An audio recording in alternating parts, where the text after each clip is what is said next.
Our next guest is the president and CEO of, yes, AMIGA Incorporated. The AMIGA lives on. Today we're talking about why the new AMIGA stuff can literally go just about anywhere. Bill McEwen joins us once again. Good to have you back, Bill. Thanks, Leo. Good to be here. AMIGA's still alive. We should just say briefly the history of this is it was owned by Commodore. Right. The Tramiel guys just killed it. Had a great time. Yeah. Had a great time. In the Bahamas. Boom. Right. And then what happened to it? Then it went to Germany. A company called Escom bought all the Commodore assets. It was a huge seller in Germany. It was. And all over Europe. Right. So Escom said, hey, there's a business here. Right. They bought it. They sold all the Commodore assets to Tulip Computers in Holland, kept AMIGA. 2 years later, the same thing that happened in Computerland here happened to Escom there, bankrupt. So in '97, Gateway bought AMIGA's assets, brought it back to the States. We thought that was a big deal. We thought maybe Gateway's going to do an AMIGA PC. Well, we were hoping because they hired me in '97 at that time. And then in '99, with the change that happened at the hierarchy, Ted leaving, etc., they decided to get out of the business. And so I said, well, I want to buy it. You spun it off. I did. We bought it. So what is AMIGA these days? Is there an AMIGA PC? Is there something I can take home? Yeah, actually, there is. We still have the classic line, the A1200s, etc. Still being made? Still, well, no, just what's left in stock. Existing ones. Those are done. 68K series chipsets. Okay. We have a brand new Power PC product coming out called the AMIGA 1. We've now shown that for the first time in England. What OS is that going to run? That is running AMIGA OS 4, the next version of the AMIGA desktop operating system. And that's a Power PC-based system. Okay. We also have two other companies now taking the AMIGA operating system, created an x86 emulation layer, and we now have AMIGA for the x86 also. That's exciting. Now, you've been working with a company called Dow in England. Yes. And this is a really interesting technology. We're going to show this. How does this relate to what you just told me about AMIGA? What we're doing is the AMIGA desktop platform is well covered. We've got many tools. There's 40,000 plus applications. Yep. What we want to do is expand AMIGA with the idea that all digital content should be available on all digital devices. So you're making a virtual machine? What are you doing? No, what we've done is we've hooked up with the Dow Group in Reading, England. Okay. They have a product called Intent. We've taken their kernel, which, interestingly enough, started on the AMIGA platform. Chris Hensley, the founder of Dow, started creating an AMIGA gaming engine that would allow AMIGA games to run on numerous different devices. Okay. That became Intent. Okay. So we've licensed that technology, and we've now created, if you will, they built the engine transmission. Click on Planet Z. That's my son's favorite game. Yeah. Okay. Should have worn my glasses. Which one's Planet Z? Let's see. I can fly around here. So first one over here in the corner. Right there. That one? There we go. That one. There we go. Click that once. Okay. Now what you're going to see here, this is our most popular game. There's currently 3,000 developers who've purchased the SDK and creating this content. Now what you're seeing is this game is loading up. Now this is the size of a Pocket PC. Yeah, that's a QVGA screen resolution there. We're going to play the game. You're going to play the game. Now while the game's playing, what we've done is we've created now dynamic scaling capabilities. There you go.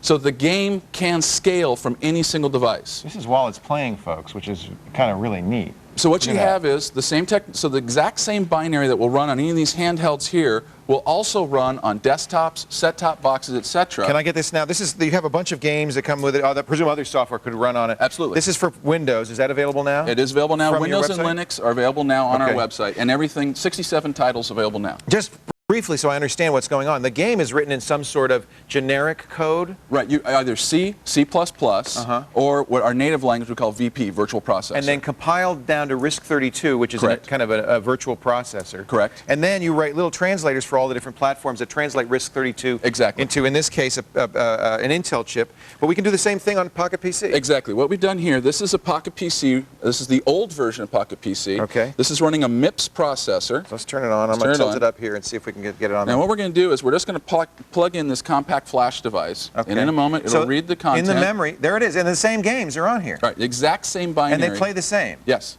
Well, that's very cool. Now, if we that's because the binary doesn't have to be recompiled, that's because you've got the little translator there. Exactly. The same thing on a Pocket PC 2002? Right, 2002, and here it is. There we go. Okay. I'm sorry, we didn't get over there yet. Scare you, Greg. All right. Now we pull the compact flash out of this Wait a minute, you're going to take the same card? You can't because it's different. No. We're going to plug it in. That. That's okay. Here we go. This is the MIPS processor. This is a different processor. Right. This is strong arm processor. I'm sorry, we'll turn this around for Greg. So a different processor, and yet because you've got that translation, so the translation layer lives inside the RAM of the device. Here we go. Start Planet Z. Where is it? Planet Z is right. Can you see there. it? I can't see it very well. There it is. It'll come off the compact flash. So that's going to load in off the flash, and it's going to be exactly the same game we saw on Windows. In fact, the same binaries, but they're being translated with that that little, chipset. how big is the translation layer? On each device, it's about 16K. It's tiny. Yes. And fairly efficient? Very efficient. I'm going to click my. There you go. I'm sorry, I'm putting big fingerprints over That's your all right. system.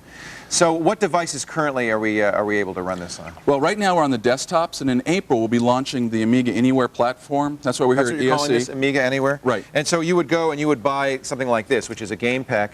The neat thing about this is you just have to get the right media shape. Right. If it's SD, do you have it on SD? We have it on SD, we have it on compact flash. It also can be preloaded directly on the device. You don't need a compact flash. So I could download it? You can download it. Okay. Will you offer downloads from the website? Absolutely. I'm going to steal one more thing here. Look at this. He's pulling. I think Okay. that's really amazing. That Now you can this play that. is Linux. This is the Sharp device, yeah? Right, this is the Sharp SL5000 Okay. running Linux. The Can you Lineal launch Linux. it? I don't know how to do it. There we go. I'm Again. not very good with Linux. Again, same binary. That's really neat. And there it is. Launch Planet Z. Let's see if Let's it works. see if we can get Zed. Where's Zed? Can Where's you see Zed? I can't see it. Sorry, as we're blocking the camera. How rude it was. There we go. That's There's okay. Zed.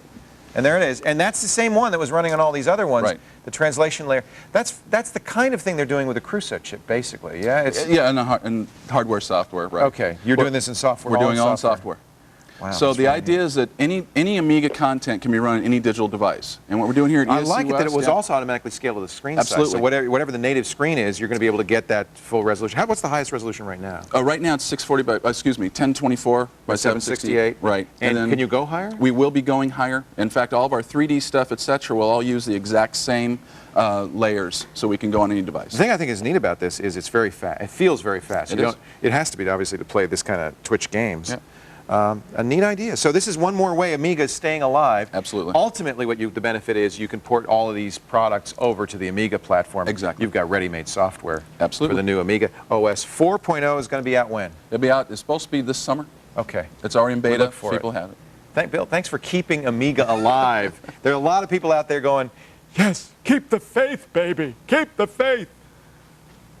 Thanks for being here. Once again, and by the way, you love this? He's got the Amiga ball. Remember that? That was the original Amiga demo, the bouncing ball, and it showed how it could multitask because you had 20 of these running on the screen at the same time. It was very cool. Bill McEwen is president and CEO of Amiga. Amiga lives on. He's showing Amiga's latest embedded comeback. Another person, by the way, who was out here for the embedded forum along with Murray Gelman. So I guess that was a fun event. I skipped it. You want even more info? Check out our show notes at thescreensavers.com. We will link you, of course, to all this silliness.